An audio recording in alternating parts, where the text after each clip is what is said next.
This video is all about finding the equation of the line, EOTL for short, by the way. So really this is all about using y equals mx plus b, our equation of our line, to write equations of lines given all different scenarios and criteria and given information, okay? So what you need to remember most is that to write an equation of a line in y equals mx plus b form, you need the m and you need the b, right? So we will need the slope, you will need to find it, and you will need the y-intercept, which is a point, okay? So those are the two things that you will need. And we're going to look at all different kinds of scenarios and information given. Okay, question number 1. Write the equation of a line that has a slope of -4 and a y-intercept of -5. So hopefully this one is fairly straightforward to you because you are given the slope equals -4 and you are told that the y-intercept, the b, is 5. So really it's just a matter of putting it together and saying that the equation of the line, I like to use EOTL here in my therefore statement, is y equals -4x plus b.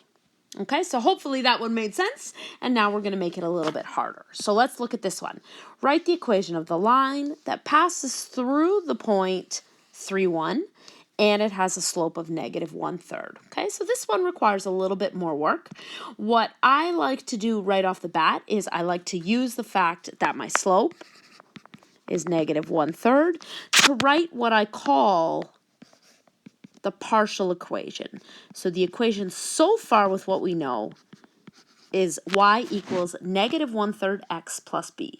So this is what I call a partial equation, okay? And I always want you to write the partial equation first, okay? And then I need to find b.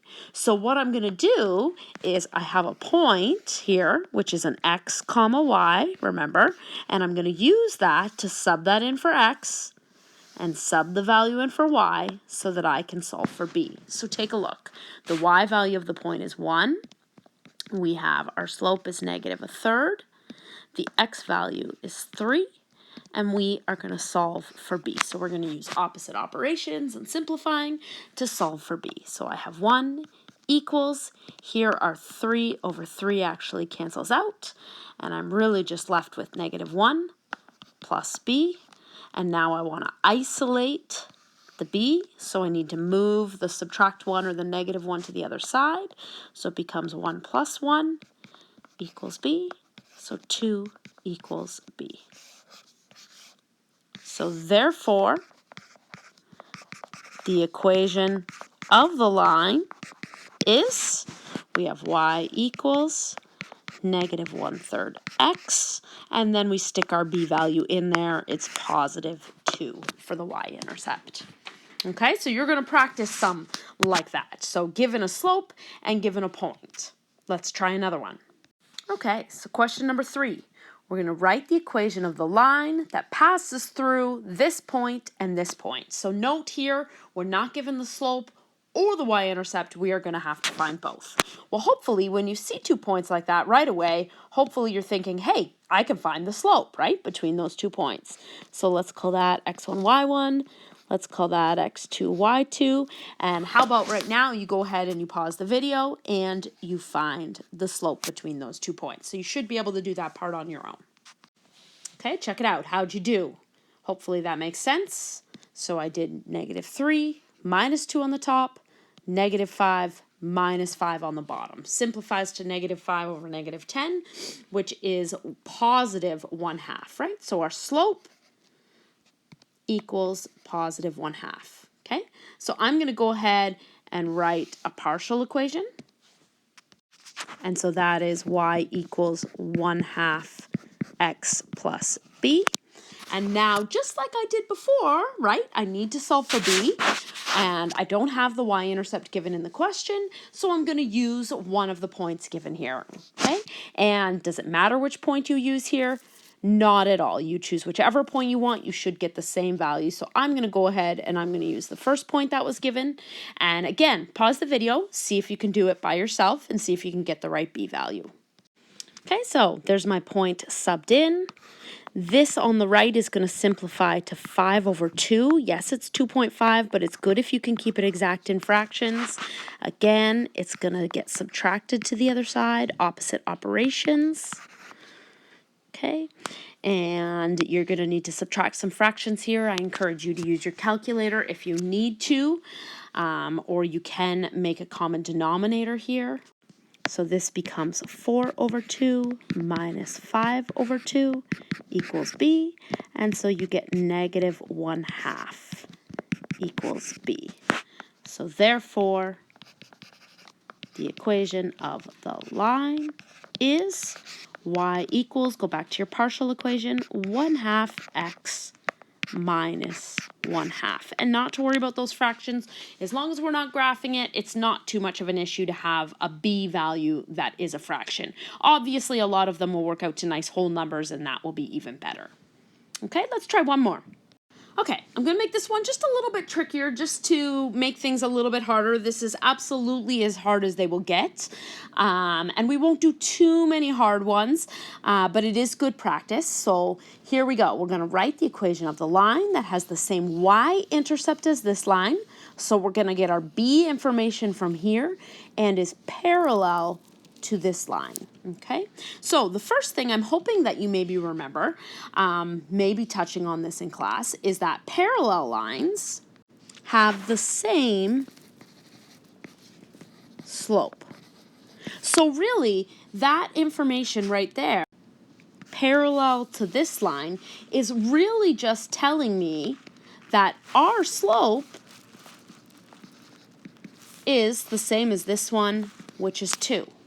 Which therefore means then that our partial equation is y equals 2x plus b. Now, this is just a little side note, not meant to confuse any of you, but if any of you remember this, hopefully you remember that parallel lines have the same slope and perpendicular lines have slopes that are negative reciprocals. Meaning you flip and change the sign. So if you saw a slope of 2, for instance, you would flip that. It's not 2 over 1. It's going to become 1 over 2, and it would be a negative. It would be the opposite sign. So that would be a perpendicular slope. That's just a little sidebar for those of you that do try a lot of questions. Okay, back to our question. We've got our slope, we've got our partial equation, and now we have some information about the y-intercept. So that's this information here. It has the same y-intercept as that line. So if I take that line and I rearrange that line into y equals mx plus b, then I would be able to find the y-intercept. So that's what I'm going to do now, is I'm going to take that line and I'm going to rearrange it into y equals mx plus b. And again, you should be able to pause the video here and try that on your own page based on the previous video that you watched. Okay, and so here are my steps, and this one simplifies to positive 4 over 5x minus 4. And so the y-intercept of this line is negative 4, which means that our y-intercept is negative 4. Okay, and putting all that information together then, the equation of the line is, use your partial equation, y equals 2x, and your newly found y-intercept, which is negative 4. Now, before you do get to practicing this, I did just want to mention one other thing. Again, some of you might remember this. These green boxes are just side information that at some point will also come back, but we don't quite have time in the summer to go over every single detail.